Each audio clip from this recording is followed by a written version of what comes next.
राधा और भगवान श्री कृष्ण जी की एक और प्यारी सी कहानी एक बार फिर हम अपने वेदांत रस के माध्यम से आप तक लेकर आए हैं। बात उस वक्त की है जब भगवान श्री कृष्ण और श्री राधा जी एक वन में खेल रहे थे। भगवान श्री कृष्ण और राधा जी दोनों वहां पर अकेले थे। इस बीच श्री कृष्ण जी ने राधा जी को एक बरगद के पेड़ के पीछे ले जाकर उनकी आंखों को अपनी पीतांबर से बांधकर उनको वहीं पर खड़े रहने को कहा और वहां से थोड़ी दूर पर एक कदम के वृक्ष के नीचे जाकर श्री राधा जी के लिए एक उपहार तैयार करने लगे।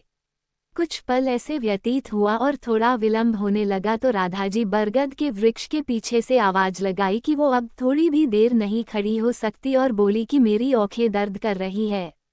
तो इस पर भगवान श्री कृष्ण थोड़ा सा मुस्कुराए और वहीं कदम के वृक्ष के नीचे से जवाब दिया कि राधे बस कुछ पल के लिए आप प्रतीक्षा कीजिए।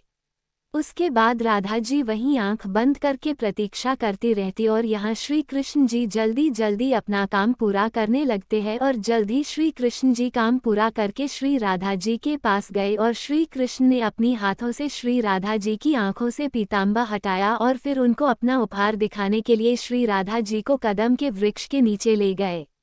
वहां पर पहुंचकर राधा जी वो खूबसूरत उपहार देखकर बहुत प्रसन्न हुई। श्री राधा जी ने जब देखा एक विशाल फूलों से सजा हुआ झूला देखा तो वो एक छोटी बच्ची की भांति हंसते हुए उस झूले से जा लिपटी। भगवान श्री कृष्ण ने बड़ी लगन से ये उपहार श्री राधे के लिए तैयार किया था।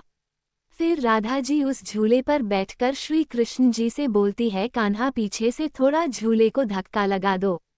फिर श्री कृष्ण प्रसन्न मन से झूले को पीछे से धक्का लगाने लगते हैं और श्री कृष्ण जी ने इस प्रकार झूले को यमुना जी के तट पर बनाया था कि जितनी बार श्री कृष्ण जी झूले को धक्का लगाते हैं और राधा जी जब आगे की ओर जाती या पीछे की ओर आती तो राधा जी कोमल चरण यमुना जी निर्मल लहरों को छूटे हुए निकल जाती।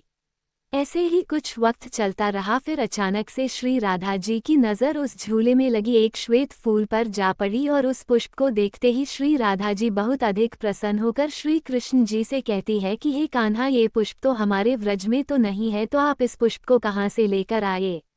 इस बात भगवान श्री कृष्ण मुस्कुराते हुए बोले कि मैं ये त्रेतायुग से लाया था।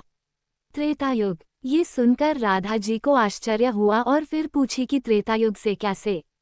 फिर श्री कृष्ण जी ने झूला रोककर और राधा जी के बगल में जाकर बैठ गए और फिर श्री कृष्ण प्रेम के आंसू अपने आंखों में लिए राधा जी को बताते हैं कि हाँ राधे, त्रेतायुग से लाया हूँ।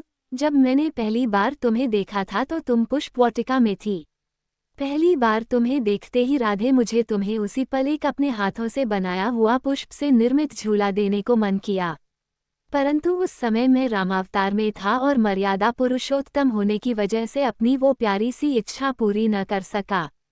लेकिन मैंने आज के इसी खूबसूरत दिन के लिए उस वक्त कुछ श्वेत पुष्प अपने पास संभाल कर रख लिए थे और आज जब समय आया तो मैंने अपनी वर्षों की इच्छा पूरी कर तुम्हें ये प्यारा सा उपहार देना चाहा और मेरी ये इच्छा पूरी भी हुई। ये सुनकर राधा जी की आंखें खुशी के मारे नम हो गई और उन्होंने श्री कृष्ण जी के कोमल हाथों चूम लिया। उसके बाद भगवान श्री कृष्ण और श्री राधा जी दोनों एक साथ झूले पर बैठकर झूले का आनंद लेने लगे। Thank you. Watch my video. Please subscribe and like my channel.